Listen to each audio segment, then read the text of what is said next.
మీరు ఛాయ్ ప్రియుల ఇరానీ ఛాయ్ అంటే ఇంకా ఇష్టమా? రోజు ఇరానీ కేఫ్లో కూర్చుని కప్పుల కొద్ది టీ తాగుతారా? అయితే ఖచ్చితంగా ఈ న్యూస్ మీకోసమే. ఇకపై ఇరానీ ఛాయ్ సిప్ చేసే ముందు జాగ్రత్త. అక్కడ ఛాయ్ ఎలా తయారు చేస్తున్నారో ఓ లుక్ వేయండి.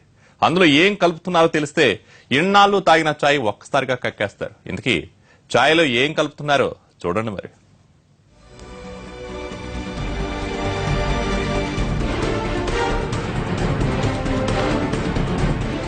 చాయ్ తాగనిదే రోజు గడవద్దు చాలా మందికి. ఏ రోజైనా చాయ్ తాగకపోతే ఏదో లోటు ఫీల్ అవుతూ ఉంటారు. టైంకి తిండి లేకపోయినా పర్వాలేదు, కానీ గంట కొట్టినట్లు ఆ టైంకి టీ పడకపోతే ఉండలేరు. ఇక ఇరానీ చాయ్ అంటే పడి చచ్చేవాళ్లు ఎందరు.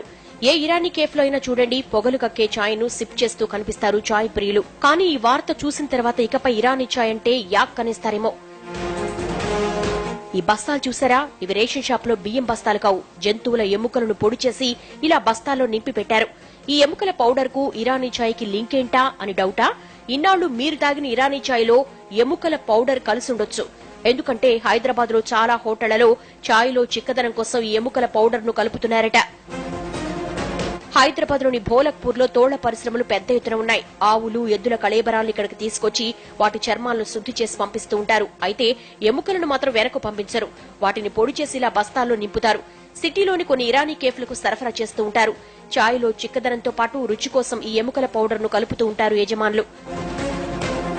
భోలక్పూర్ ఏరియాలో భారీగా ఎముకల పౌడర్ నిల్వ ఉంచినట్లు సమాచారం రావడంతో విజిలెన్స్ అధికారులు దాడులు చేశారు. 150 బస్తాల్లో నిల్వ ఉంచిన ఎముకల పౌడర్ ను స్వాధీనం చేసుకున్నారు. నగరంలోని చాలా వరకు ఇరానీ హోటళ్లలో దీన్ని కలుపుతున్నట్లుగా విచారణలో బయటపడిందని అంటున్నారు పోలీసులు. ఇప్పటి వరకు 2 నిందితులను విజిలెన్స్ అధికారులు అరెస్టు చేశారు. స్టేట్ విజిలెన్స్ వాళ్ళు ఇన్ఫర్మేషన్ ఇచ్చారు వెటనరీ జిహెచ్ఎంసీకి. ఇట్లా ఈ ఏరియాలో భోలక్పూర్ లో ఇట్లా బోన్ ఇల్లీగల్ గా స్టోర్ చేస్తున్నారని. సో మేము విత్ విజిలెన్స్ వాళ్ళతో కలిసి రైడ్ చేసి చేస్తే అక్కడ 140 బ్యాగ్స్ కాల్షియం ఫాస్ఫరస్ దొరికింది. అది వీళ్ళకు మన బోన్ మీల్ దొరికింది. అది కేసు పెట్టాము. అన్అఫిషియల్ గా వాళ్ళు ప్రొక్యూర్ చేశారు కాబట్టి మనము సీజ్ చేశాం. సో ఇంకోసారి ఇరానీ ఛాయ్ తాగే ముందు కాస్త వెనక ముందు ఆలోచించండి. ఇలా ఎముకల పౌడర్ కలిపిన ఛాయ్ తాగితే రుచి సంగతేమో కానీ జబ్బులు ఖచ్చితంగా వస్తాయి.